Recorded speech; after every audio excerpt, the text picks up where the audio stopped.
আপনি কি কখনো এমন কাউকে দেখেছেন যে আচমকা বদলে যায়, রাগে কাঁপে, অস্বাভাবিক কাজ করে? অনেকেই বলেন তার শরীরে জিন আছে, কিন্তু সত্যি কি জিন মানুষের দেহে প্রবেশ করতে পারে? ইসলামিক দৃষ্টিকোণে হ্যাঁ, এটা সম্ভব, আর বিজ্ঞান এখনও এই বিষয়ে দ্বিধান্বিত।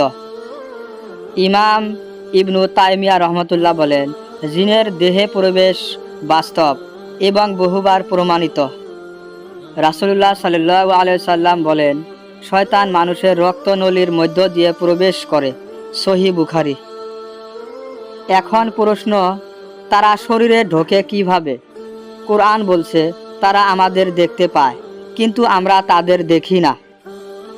সূরা আরাফে বলা হয়েছে, তারা জিন তোমাদের এমনভাবে দেখে যেমন তোমরা তাদের দেখো না। তবে জিন কি সব মানুষের শরীরে ঢোকে? না, আল্লাহর ইজা ছাড়া কিছুই ঘটে না। তাহলে কেন কিছু মানুষ আক্রান্ত হয়? জিনরা সুযোগ নেয় ভয়, পাপ, দুর্বল ইমানের মাধ্যমে। জিনের প্রভাব কেমন হতে পারে?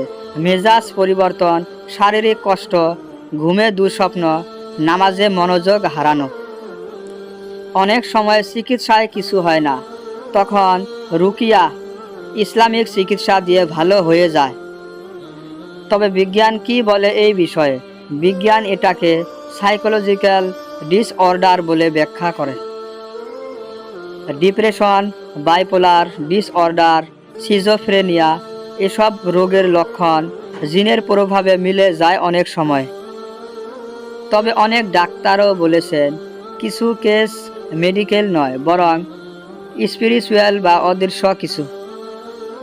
এমন রোগীও আছে যাদের দেহে একাধিক কণ্ঠস্বর শোনা গেছে, অন্য কোনো সত্তা কথা বলছে।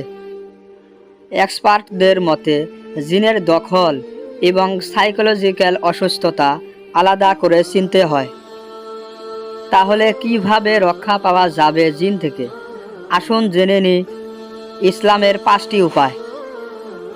প্রতিদিন ফজরের পর ও রাতে সূরা ফালাক ও নাস পড়ুন। আয়াতুল কুরসি পড়া অবশ্যই জরুরি।